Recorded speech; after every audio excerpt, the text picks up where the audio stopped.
세포는 생명체를 구성하는 구조적 기능적 단위이며 이러한 세포가 모여 조직이 되고 기관, 개체를 형성합니다. 세포 내부를 자세히 들여다보면 물질 대사를 수행하는 여러 소기관들을 볼 수 있는데요. 그 중에서 과거에 독립적인 생활을 하다가 세포 내로 들어와 같이 살아가며 흡수된 소기관이 있습니다. 바로 미토콘드리아와 엽록체입니다.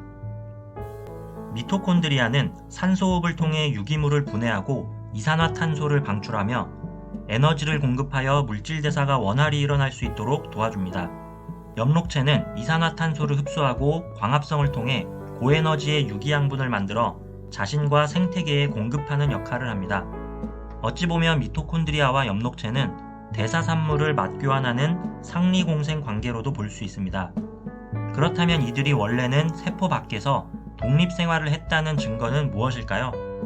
첫 번째는 자체적인 DNA를 가지고 있다는 점입니다. 미토콘드리아와 엽록체는 원핵생물과 유사한 고리형 DNA를 가지는데 세포 분열 시 같이 분열하며 자신을 복제하기도 합니다.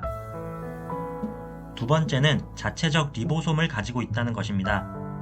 리보솜은 mRNA에 결합하여 폴리펩타이드를 만드는 소기관인데 미토콘드리아와 엽록체의 리보솜은 원핵생물의 리보솜과 더 유사한 특징을 가집니다. 세 번째는 이중막을 갖는다는 점입니다. 이것은 외부에서 살던 원핵세포가 원시 진핵세포 내부로 들어오면서 막이 한 개 더 추가되었다는 것을 알려주는데요. 외막보다 내막의 기능이 훨씬 많다는 것도 이를 뒷받침합니다. 이러한 세포 내 공생설은 여러 과학자들이 꾸준히 제기하였지만 다양한 증거들을 체계적으로 묶어 정설로 받아들여지기까지 지속적으로 연구하고 발표한 과학자는 린 마굴리스였습니다. 그런데 그녀가 자신의 이름을 알리기까지는 우여곡절이 많았습니다. 그녀의 논문은 늘 동료 심사 결과가 부정적이었고 전문학술지 편집장으로부터 갖가지 이유로 거부당하기 일쑤였습니다. 하지만 그녀는 포기하지 않았고 더 많은 증거와 체계적인 연구를 통해 그녀의 논문은 16번째 논문 심사 만에 학술지에 게재될 수 있었습니다.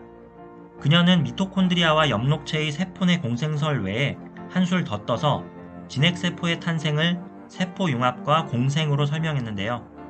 이러한 기작을 통한 생물의 진화를 SET라고 합니다.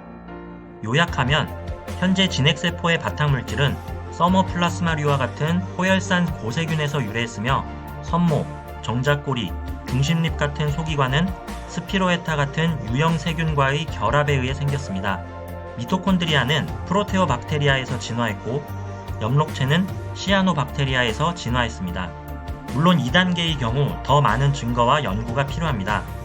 하지만 이 SET가 주는 진화적 의미는 생물의 다양성 증가와 진화가 유전자의 돌연변이와 자연선택이 아닌 생물 간 공생과 자연선택을 통해 일어날 수 있음을 알려주는 사고의 전환점이 된다는 것입니다. 어찌 보면 유전자 전체를 획득하는 형태의 획득 형질의 유전으로도 볼 수 있으며 마굴리스는 이를 신라마르크주의의 한 형태라고 하기도 했습니다. 그녀는 성의 발달도 주기성을 띤 공생의 아주 특수한 사례로서 세포융합으로 설명했는데요. 감수분열은 동족 섭식의 여파로 생긴 생존 전략의 일종이라는 것입니다.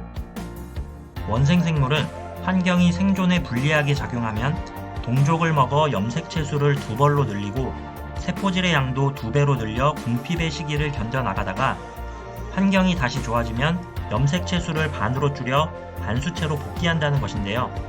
이러한 원시 형태의 수정과 감수분열이 10억 년 전에 출현한 것으로 보고 있는 것입니다. 이 또한 연구가 더 필요한 내용입니다.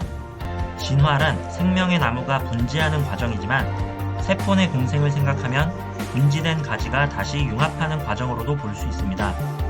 이렇듯 마굴리스의 연구와 업적은 과학을 하는 사람들에게 많은 생각할 거리를 줍니다. 그녀의 성과는 명백한 진실로 보이는 결과물도 있지만 더욱 연구를 필요로 하는 결과물도 있습니다.